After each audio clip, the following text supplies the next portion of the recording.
Buenas, ¿qué tal? Vamos a iniciar la segunda parte de nuestra séptima clase de procesos. Y bueno, ya estuvimos viendo, en la primera parte estuvimos viendo todo lo que tiene que ver con la Edad Media, todo lo que tiene que ver con el concepto de la evolución de museo, con la idea de museo, con la idea de cómo se concebía el patrimonio desde la antigua Grecia hasta el día de hoy.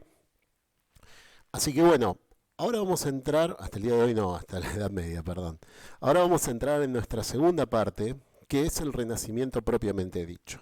Y como les había aclarado en la primera parte, la idea es partir bien desde cero, bien como si nada supiéramos sobre el tema. ¿Mm? Y para darnos una idea, bueno, el Renacimiento, ¿de qué se trata? Tomando como base el texto de Romano Tenenti, lo que ahí estábamos viendo era el tema de, primero su nombre, ¿no? O sea, el nombre Renacimiento. El nombre Renacimiento de por sí es un nombre relativamente nuevo, históricamente hablando, que surge en el siglo XIX para tratar, digamos, de hacer referencia a un periodo de la humanidad que va desde la primera mitad del siglo XV a la segunda mitad del siglo XVI. ¿Mm? O sea, entre el 1400, 1450, 1500, cercano ya, finalizando los 1500. Este periodo de la historia parecería como que Romano Tenenti es un poquito crítico con este nombre, ¿no? Con este nombre Renacimiento, ¿no? Nos habla como que es algo, parecería como que fuera todo positivo, ¿no? O sea, parecería como que fuera el mismo nombre nos da una cuestión de que no hubo nada imperfecto en ese momento, ¿no? ¿Por qué el nombre Renacimiento? Porque el nombre Renacimiento hace referencia a que hay un renacer de la cultura clásica, del punto de vista de la cultura, ¿qué hablo con cultura clásica? De los griegos y los romanos. Hay como una vuelta a esos conocimientos que habían sido sepultados en la Edad Media y que ahora comienzan a tomarse en cuenta de vuelta. No hay una explicación lógica de por qué nace, digamos, esta vuelta a esa cultura. Quizás algunos hablan de una falsa nostalgia o de una nostalgia italiana de volver a ser el centro del mundo. Lo era París en aquel momento, no lo era Roma. Y digamos, el empuje y las energías creativas con las que va a surgir, digamos, esta nueva concepción sobre el universo, que el Renacimiento es eso precisamente, no lo vamos a encontrar en ningún otro periodo de la historia. A ver, yendo a lo básico, ¿cuándo empieza? Lo que les decía, empieza en la primera mitad del siglo XV, ¿no? Estamos hablando del 1430, 1440, más o menos en ese periodo se inicia el proceso conocido como Renacimiento. Que el Renacimiento está en realidad dividido en dos partes. Por un lado, el renacimiento del 480 y después el renacimiento del el Quintecento, o Quintecento, como se tenga que decir. Eh, o sea, del 1400 y el 1500. De eso se trata. El epicentro, la ciudad de Florencia, el norte de Italia, ¿no? Después se extiende a Roma y después a toda la península itálica y a otras zonas de Europa.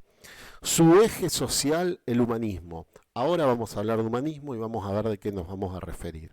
Lo que les hablaba de la renacer de la cultura clásica, una visión antropocéntrica. ¿Qué significa visión antropocéntrica? Que el hombre pasa a ser el centro del universo.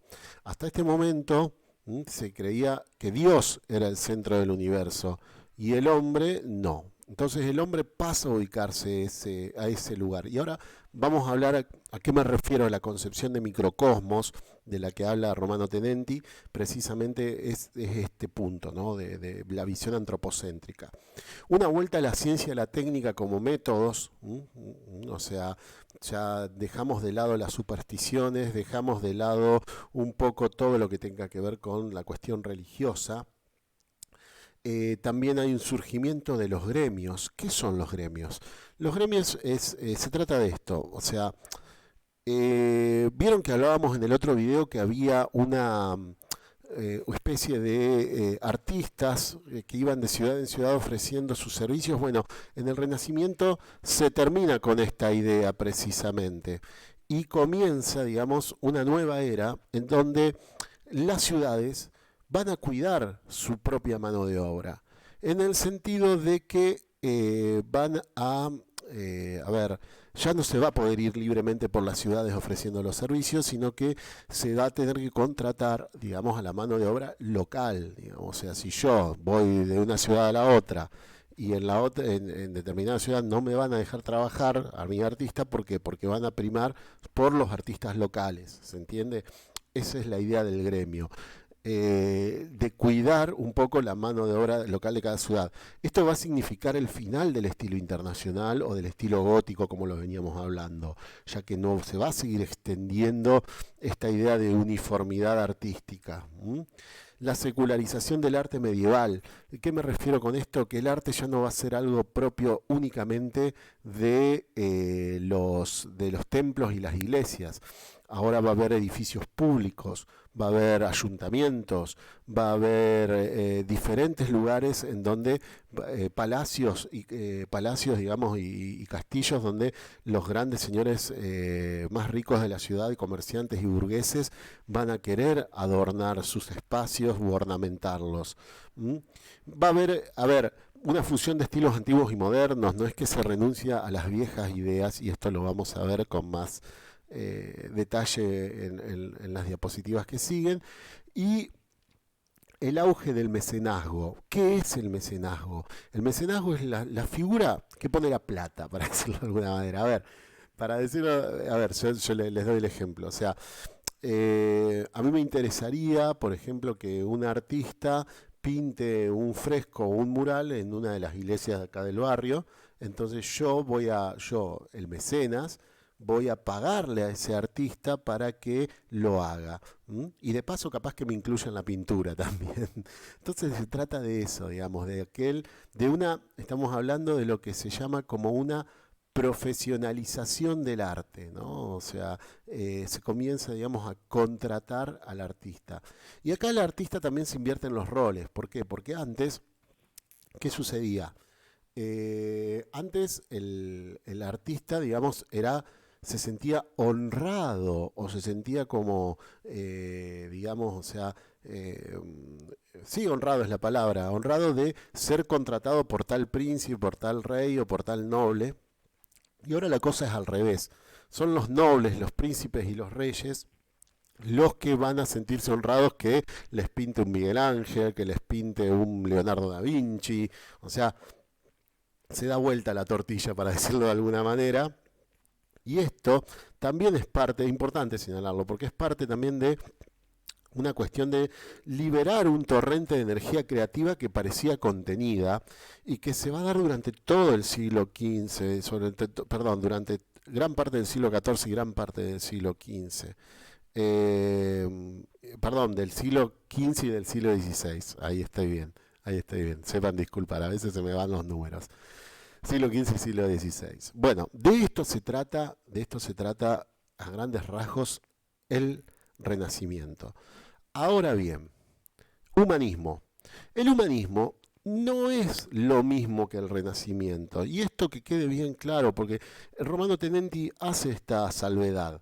O sea, no son iguales, a pesar de que durante mucho tiempo se intentó de que parecerían como que fuera lo mismo. El humanismo es previo al Renacimiento y es posterior al Renacimiento también. El humanismo sigue existiendo como corpus teórico, para llamarlo de alguna manera, o filosofía.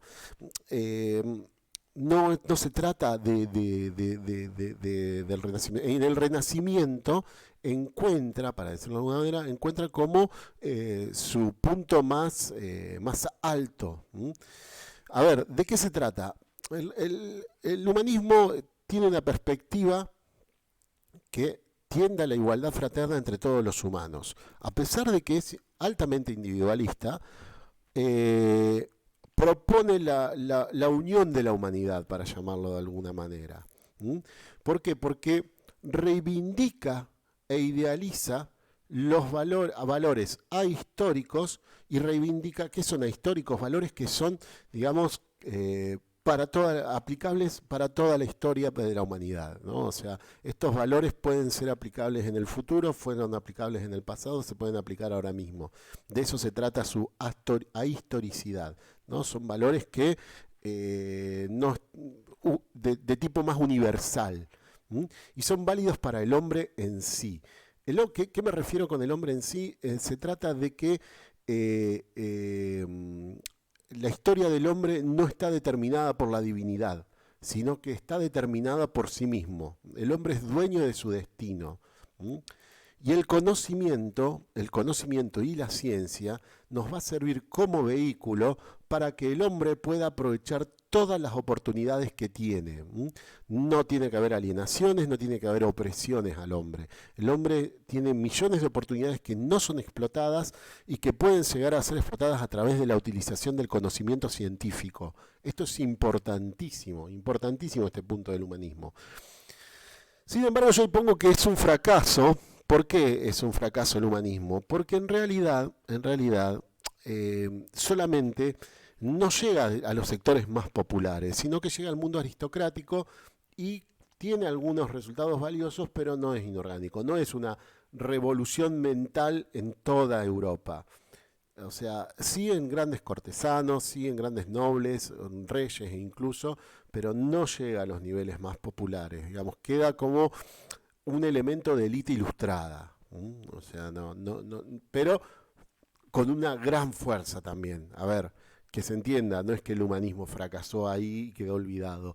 Todo lo contrario, hay una gran fuerza del humanismo dentro de lo que son esta época del, del Renacimiento. Lo que les decía, no tiene corpus teórico, no tiene una metodología de conocimiento, un sistema filosófico, no, pero tiene una gran fuerza que por sus valores universales, digamos. Entonces es tomado como una especie de filosofía a pesar de faltarle una metodología. Eh, Son cristianos, me parece que esto es importante decirlo, son cristianos. Ellos a ver, el humanismo quiere cambiar el sistema mental que heredado de la edad del medioevo, ¿no? Del medioevo y del cristianismo. Pero no quieren atacar al cristianismo en sí, porque ellos reivindican todo lo que tiene que ver lo terrenal. Ellos lo reivindican fuertemente, digamos, lo que hablamos del hombre y de la naturaleza. Ellos lo reivindican, pero el problema es que ellos no quieren atacar al cristianismo porque ellos son cristianos y no quieren quedarse afuera del mundo, digamos, en ese sentido. Eh, entonces, no es la idea la de reemplazar al cristianismo por las ideas humanistas, ¿no? No en este origen, más adelante sí, pero no en este origen. Lo que les hablaba de la concepción del microcosmos, ¿no? El hombre pasa a ser el centro del universo, ¿no? O sea, hay una fe ciega en las posibilidades que tiene el hombre como ser vivo. Ahora, si bien ponen al centro del universo al hombre, también ponen del centro del universo a la Tierra. Y acá es donde no hay un verdadero cambio mental con respecto a lo que era la era medieval. Todavía no podemos hablar de Galileo Galilei. Esto va a ser un poquito más adelante. O sea, el humanismo todavía considera a la Tierra como el centro del universo y al hombre, digamos, como constructor de la Tierra, digamos, o sea, también. O sea, el hombre es el centro del mundo y el mundo es el centro del universo. Esto es lo que propugnaban los humanistas por aquel entonces, cuestión que lógicamente después es desmentida. ¿Mm? En cuanto a la cuestión, digamos, cómo se expresa el humanismo, y el humanismo se va a expresar principalmente a través de las obras de arte. Es donde más va a encontrar eco, donde más van a hallarse, digamos, las tesis humanistas. No así en la literatura. ¿Qué pasa en la literatura? En la literatura el campo lo tiene mucho más difícil y esto lo hace referencia, Romano Tenenti hacen referencia a esto precisamente. a que en la literatura, al haber una falta de corpus teórico, es muy difícil traducir el humanismo en palabras. Si bien se basan en el análisis de viejos textos de la era griega o de la era romana, no pueden llevarlo adelante de la misma manera como lo hace el arte. El arte tiene un montón de nuevas ideas, como la perspectiva, por ejemplo, y ahora lo vamos a ver, como digamos el copiar de la naturaleza. En el arte hay unas nuevas ideas que van ganando terreno, que van ganando cada vez más espacio y donde se desarrolla una gran diferencia con lo que se venía haciendo en la era medieval, ¿no? O sea, hay una ruptura bien clara. En la literatura no es tanto. En la literatura es más difícil, a pesar de los esfuerzos de Maquiavelo, a pesar de los esfuerzos de varios historiadores de la época que intentan, digamos, brindar una nueva concepción humanista a la literatura. ¿Se entendió hasta acá? Cualquier cosa, ya saben, me escriben. Yo quiero hacer otra aclaración, me parece que no lo dije, digamos, o sea, en lo que tiene que ver con la ubicación. Yo me olvidé de decir esto. En Italia, Italia no es Italia como la conocemos hoy, no es la República de Italia. Italia solamente es un conjunto de ciudades-estado que rivalizaban entre sí.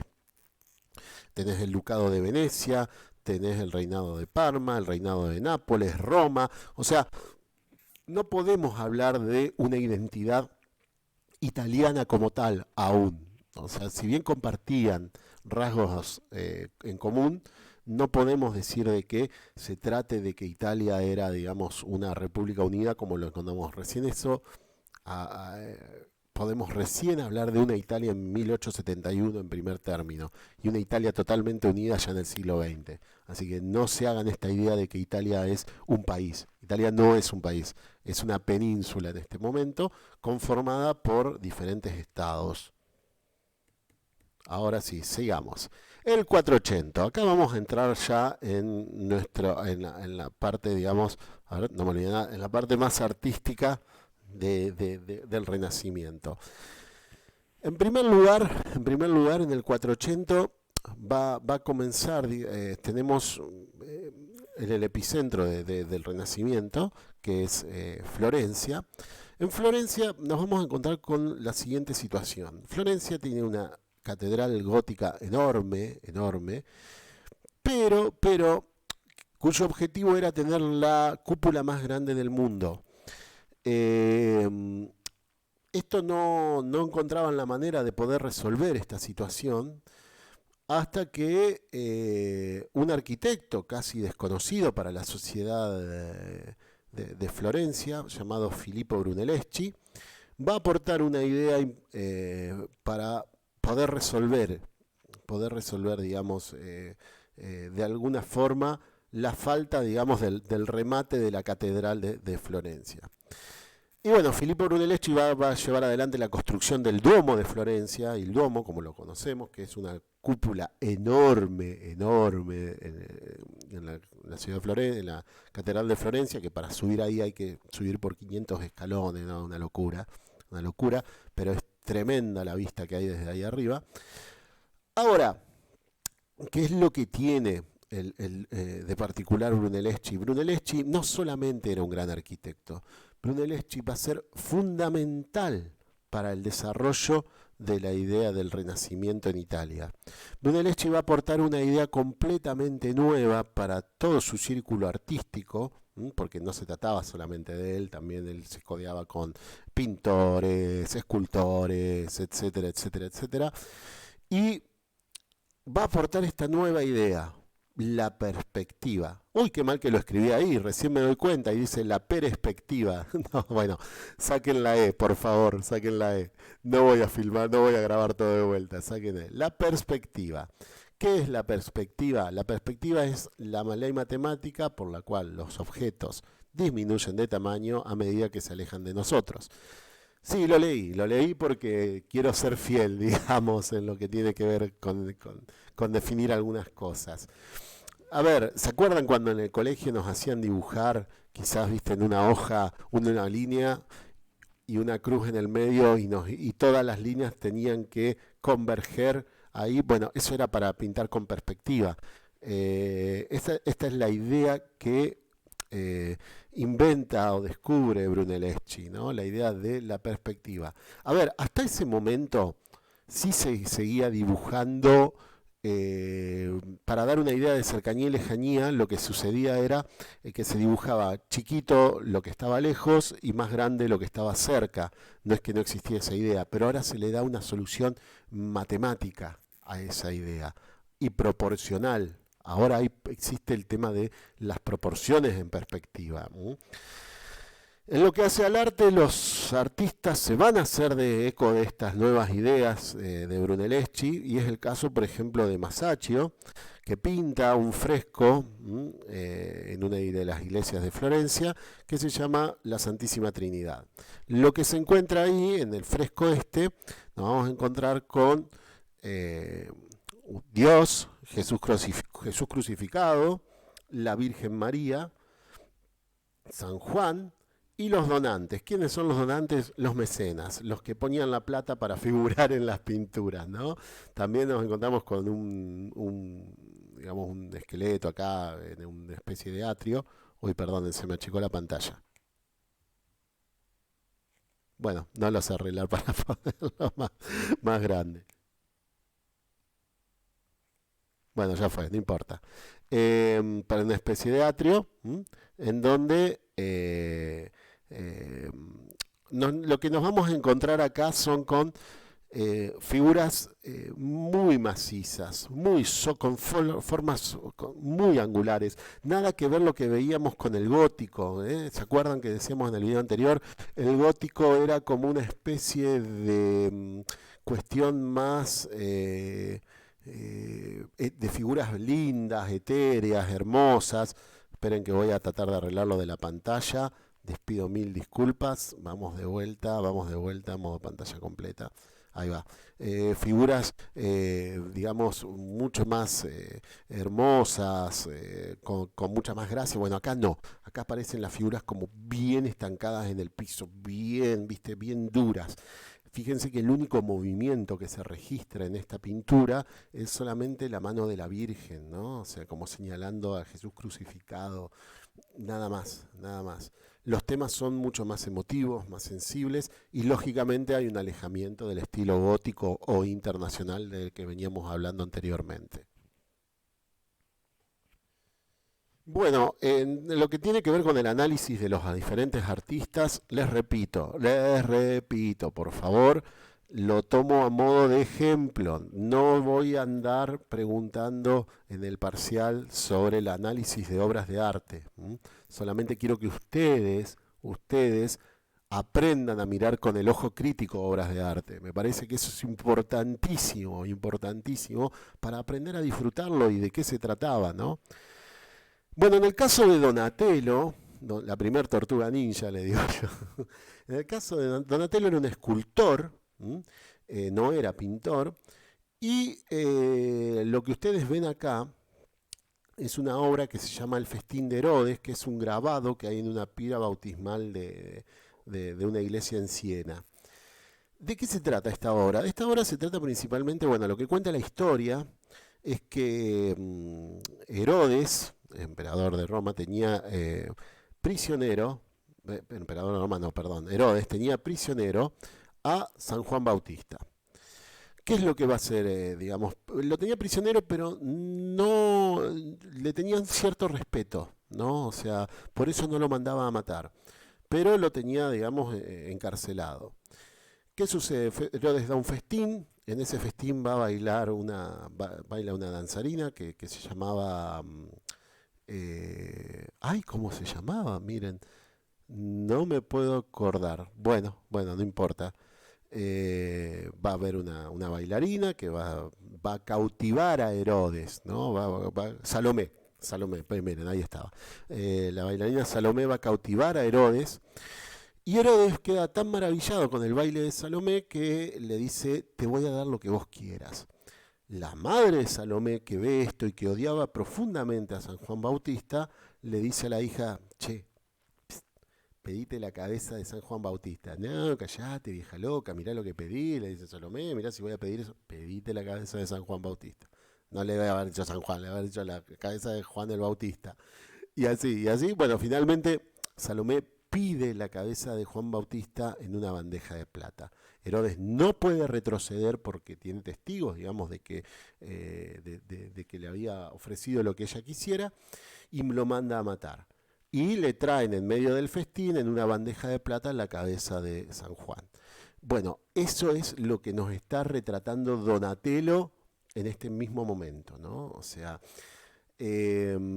nos muestra, presten atención, acá está el verdugo que trae la cabeza de San Juan Bautista, este es Herodes que está horrorizado, esta es la madre de Salomé tratando de calmar a Herodes, que los invitados del festín están completamente horrorizados también, atrás se ven cocineros y esclavos que están trabajando en la cocina y en otros espacios del palacio, y hay como un caos, como un gran caos, ¿no? O sea, en donde prima el desorden, ¿no? O sea, y esto es lo que nos intenta mostrar Donatello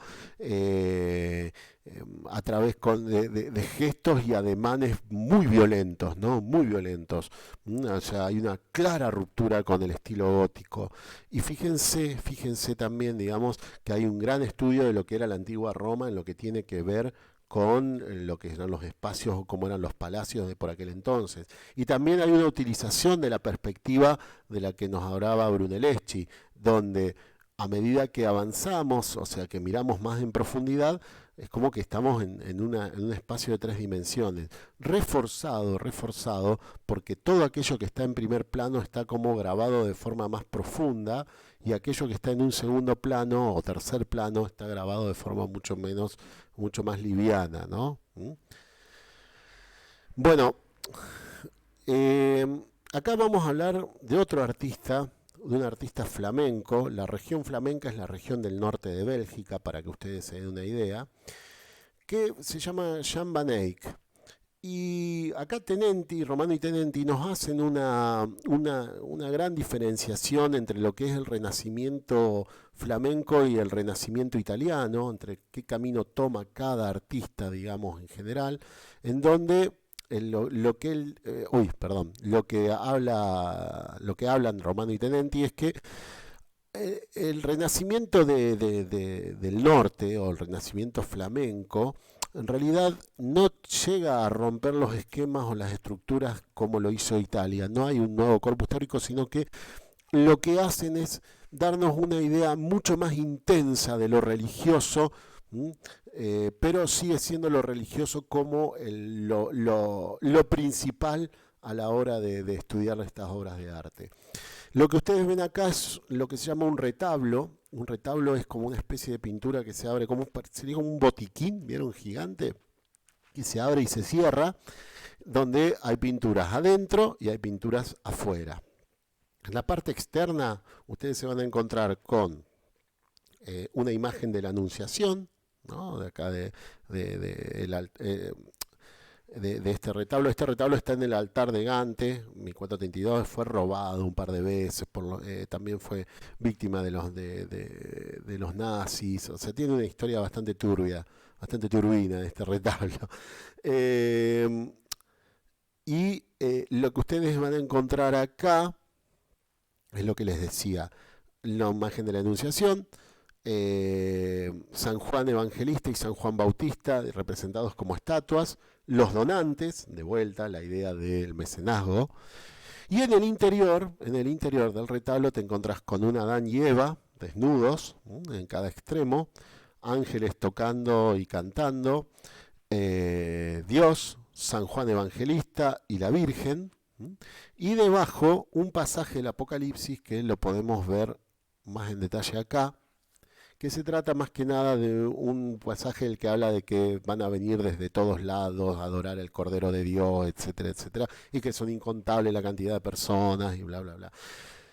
Bueno, ¿por qué rescato esta obra de Van Eyck y por qué hago detalle acá? Porque lo que me interesa que vean es cómo precisamente hay un estudio pormenorizado de lo que es la realidad misma.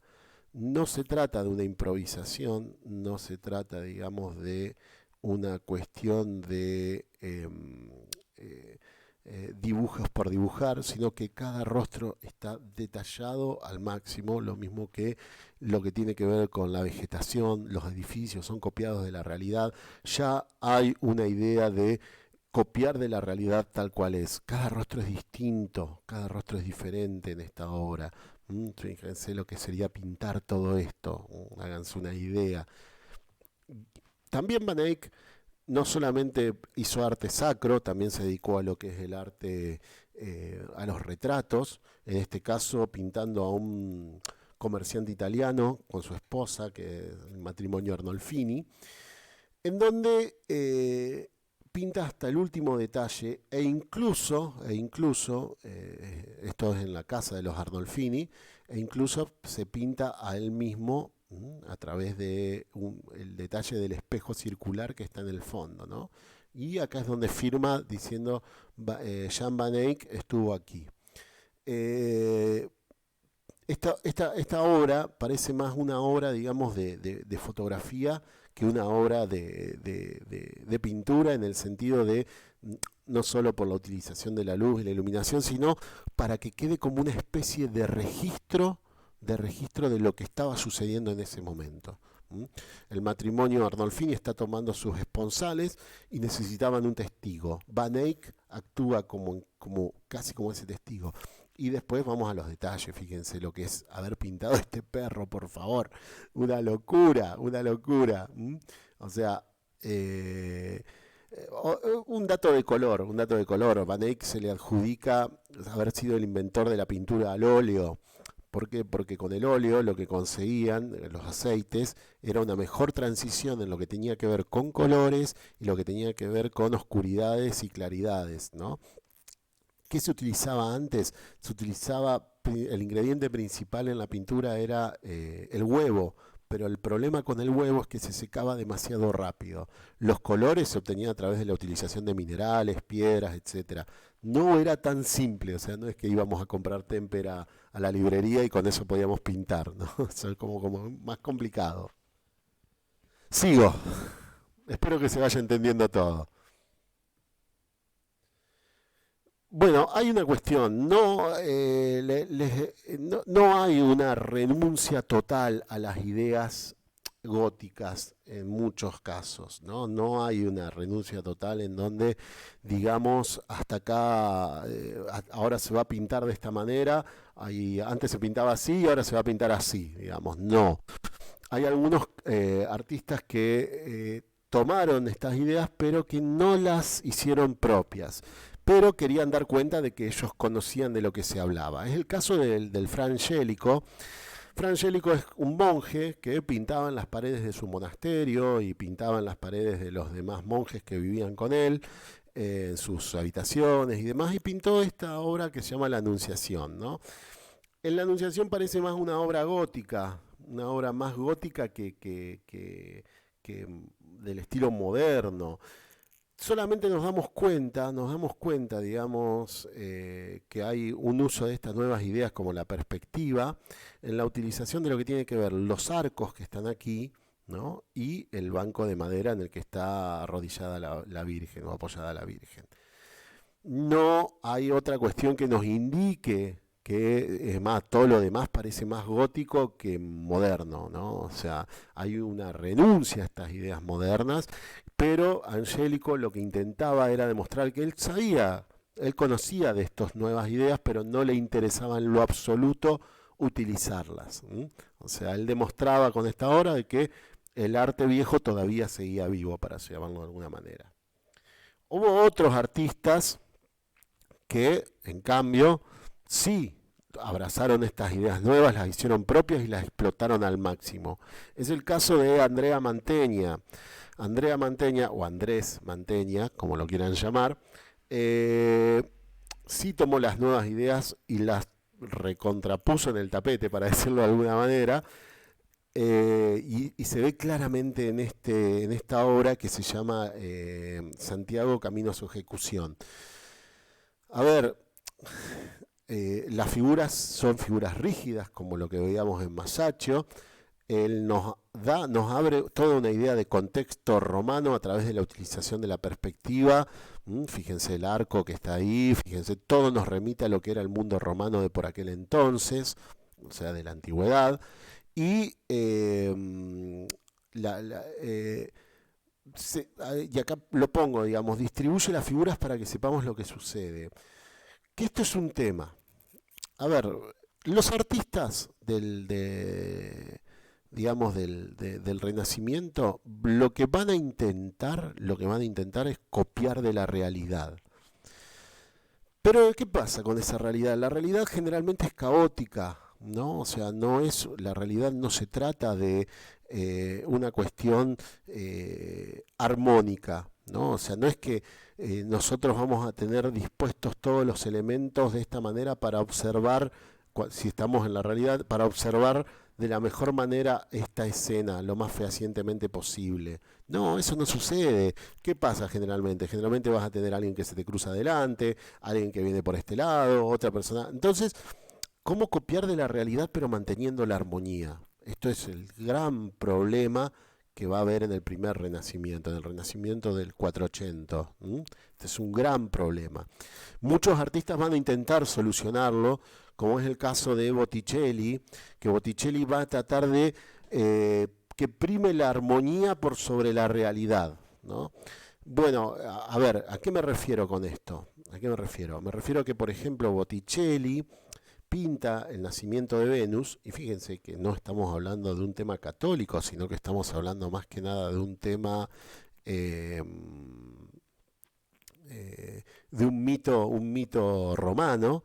Pinta el nacimiento de Venus, y la Venus lo pinta con una belleza tan extraordinaria que no nos percatamos de algunos detalles sacrificados en pos de la realidad. Es el caso, por ejemplo, del extremadamente largo cuello que tiene la Venus, no es un cuello real, o la caída de su brazo.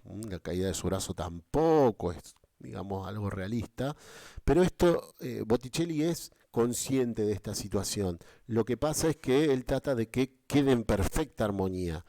Fíjense que el cuerpo de la Venus encaja perfectamente en lo que es el manto rojo de la ninfa que viene a cubrirla, ¿no? O sea, es como si fuera todo un gran rompecabezas hecho con una composición casi perfecta, ¿no? Los dioses del viento que arrastran a la Venus hacia la costa, la ninfa que la recibe con el manto rojo y demás.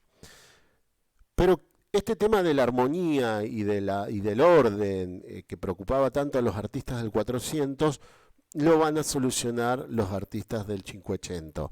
Pero antes voy a hacer acá una pausa. Vamos a ir a un tercer video para hablar, digamos, del 500, así no se hace tan largo todo. No hay mucho más, queda poquito, no se preocupen, pero vamos a seguir hablando del Renacimiento en un tercer video. Me parece que corresponde para que no sea tan pesada la clase. Les dejo un saludo y nos vemos en la tercera parte si quieren. Saludos.